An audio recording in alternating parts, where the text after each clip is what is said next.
Man, this whole fight, getting ready for this fight coming up in October is, it's been a crazy ride. From the beginning, I thought I was going to be fighting Melvin Gillard, UFC veteran. I was super excited because, that's a guy who's fought a lot of greats. A lot of people know who he is. Just mentioning his name, people know who he is. And then unfortunately, that fight wasn't going to happen, and I was going to fight this guy from Missouri, which I was looking forward to it. But he just came down with COVID and back onto Melvin Gillard, which I'm super excited because that's who I was originally going to fight. And so I'm glad that fight's going on. I'm super excited for it. I mean, just to fight any UFC guy that's fought in the UFC at all is great, but a guy that's fought 22 times in the UFC, who's fought in greats, he's fought in Israel Adesanya, Justin Gaethje, Cowboy Cerrone. I mean, it's amazing. So, win or lose, it's like amazing opportunity to even have. And so I'm really, really grateful to have this fight opportunity, and I'm really looking forward to it, actually.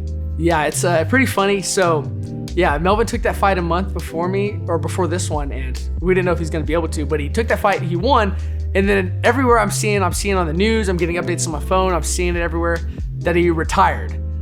And now he's coming out of retirement. I don't think there's ever a fighter who's ever retired and stayed retired. I think you got to retire about 5 times and go through some major damage before you ever retire. Nobody retires from the fight game, other than maybe a couple weeks, like in Melvin's case. So very short retirement. Yes, because we both signed the contract, but I guess he already had a fight schedule. I don't know what happened. I was very upset with it, that he would take a fight right before my fight, knowing he was going to fight me. I was really upset. It really made me mad. I was, why would you even accept this fight and just take something else a month later?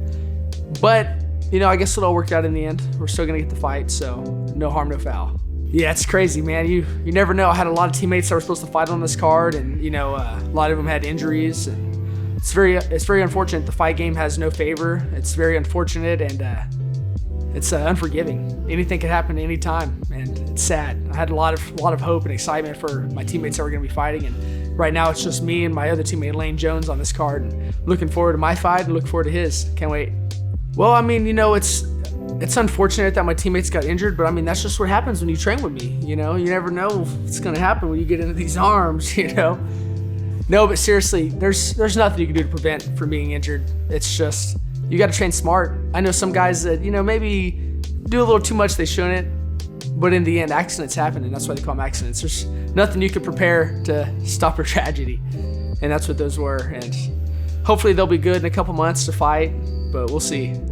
But yeah, staying away from me will keep you uninjured though. This will be my, I think, 22nd fight. And back in the early days, when I would have a fight, I would several months in advance to know who I'm fighting and get ready for it. But now I see it as, I'm not preparing to fight this guy from Missouri. I'm not preparing to fight Melvin Gillard. I'm preparing to be in the UFC. I want to fight the best of the best. I want to be the best of the best. And it doesn't matter who I'm fighting, I'm preparing to fight the best. So, I mean, of course we could maybe work things or tweak things a little different in camp, but in the end, I'm trying to be the greatest, and it doesn't matter who I'm fighting. It's not going to drastically change how I train. I'm still going to train hard. I'm still going to work everything I need to work on. If I go against a guy that I know I'm just going to wrestle, I'm still going to work boxing that camp, and vice versa. I'm going to work everything because I'm not preparing for this guy. I'm preparing for the next guy. Yeah, out of 22 fights, I would say 90% have been for Rage. I've had a couple other things, because I did Muay Thai before MMA, but Rage is my home. That's my family. Everyone, my brother's worked for Rage, and my dad and my grandpa have all been taken very good care of by Rage, and it's like a family community to me. I make jokes that I'm going to be fighting for Rage forever, or I'm going to go to the UFC, I'm going to take over Rage afterwards. Rage is just a big part of everything I've done. I've been in the fight game for 9 years now, 22 fights, and Rage is my home. Man, Mike Crawford, as soon as we started fighting, Mike Crawford took care of my pawpaw. And there's videos of the announcers talking about pawpaw, but man, Mike used to always have a spot for my pawpaw. He would have a ringside seat every time. My pawpaw would walk right in, sit in that seat, and he took very good care of my pawpaw. That's always important to me. My family's very important for what I do, and if my family doesn't support it or my family's not with it, I'm not with it. And so you take care of my family, I'm happy. And Mike always was very good at taking care of my pawpaw and my family, and miss that. I've never wanted to be a fighter. Ever since I was in kindergarten, though, my dad had a punching bag in my room, and he taught me how to, defend myself in school. I've always had a fighting mentality growing up. I got in fights in school as a kid, and I've always been a fighter, but I never cared to fight professionally. And then in 7th grade, a wrestling coach, it was Coach Higgins, he said, hey, you should join the wrestling team. I was like, whatever. I joined the wrestling team. I wrestled, through high school. And then my papa got me into Taekwondo because I was curious. I wanted to try some kind of martial art, and he sent me in Taekwondo, and I fell in love with it. I just started kicking people in the head, competing. I would go out of state to compete, and then I just completely fell in love with it. But I was being made fun of for doing Taekwondo. And so in my head, I always thought, man, I wonder if I could really fight. I can do Taekwondo and do this, but could I really fight somebody? And that got me into Muay Thai and Jiu-Jitsu. And I took my first Muay Thai fight at 18, and I'm like, man, maybe I can fight. I fell in love with it. It's just, I wanted to see how much I could do. And I got into MMA, and things have been going well, and I am where I am now. And I never thought I would get this far. I really just did it as see if I could. And I never ever had intentions of being a professional fighter, doing this for a living. It just kind of happened. It's just something I trained hard every day, and I was finding success in it, and I never wanted it to stop. And now I'm here today hoping to go on to the next level.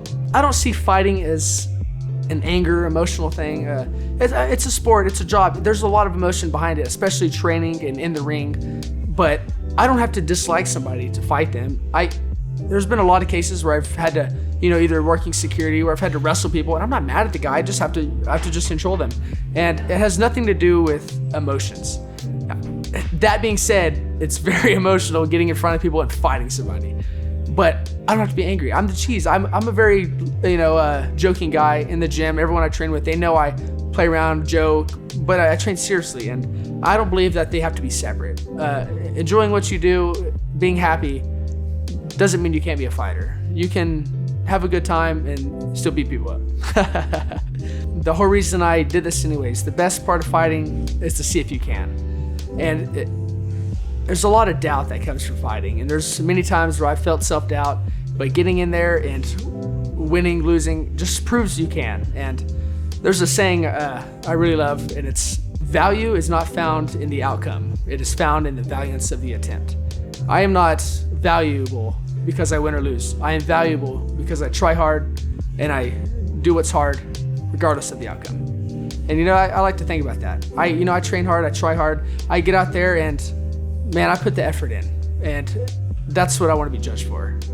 Whether or not I win or lose or become UFC or not, I try to do something I didn't know if I could, and that's the greatest high there is. So there's another quote I heard a long time ago about that. Fighting is 50% physical, 60% mental, because it takes 110%. You got to give it all. It sucks. Speaking of giving it all, there's a lot of times where I have a lot of friends I don't see anymore because I just don't have time to hang out with them. I want to go do things with them, but I have a fight coming up. I can't. I'm sorry. And it's sad, I don't get to see a lot of family. I don't get to see a lot of friends.